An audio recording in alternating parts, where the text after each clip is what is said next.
বন্ধুরা, আজ 12ই মে 2026। আর আজ থেকে ঠিক 1 বছর আগে আজকের দিনেই বিরাট কোহলি সেটা টেস্ট ক্রিকেট থেকে রিটায়ারমেন্ট নিয়েছিল। আর আজ দেখতে দেখতে 1 বছর হয়ে গেল।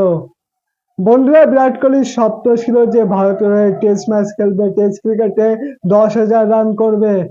কিন্তু বন্ধুরা, ভারতের হেড কোচ গৌতম গম্ভীর আর অজিত আগারকারের চক্রান্তের জন্য বিরাট কোহলিকে বাধ্য করা হয়েছে যে টেস্ট ক্রিকেট থেকে রিটায়ারমেন্ট নিতে।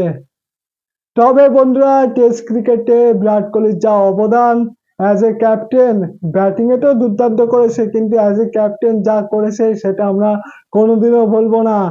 64-68টা ম্যাচ ক্যাপ্টেন্সি করেছে ভারতের হয়ে, যেখানে 40টা ম্যাচ ভারত জিতেছে।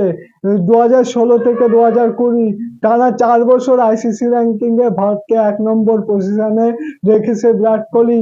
অস্ট্রেলিয়ায় গিয়ে সিরিজ জিতেছে, ইংল্যান্ডে গিয়ে সাউথ আফ্রিকায় গিয়ে ম্যাচ জিতেছে, ঘরের মাঠে ম্যাচ জিতেছে।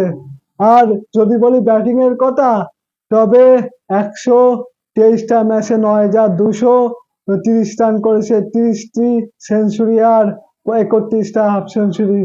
সত্যি বিরাট কোহলির অবদান আমরা টেস্ট ক্রিকেটে কোনোদিনও ভুলবো না।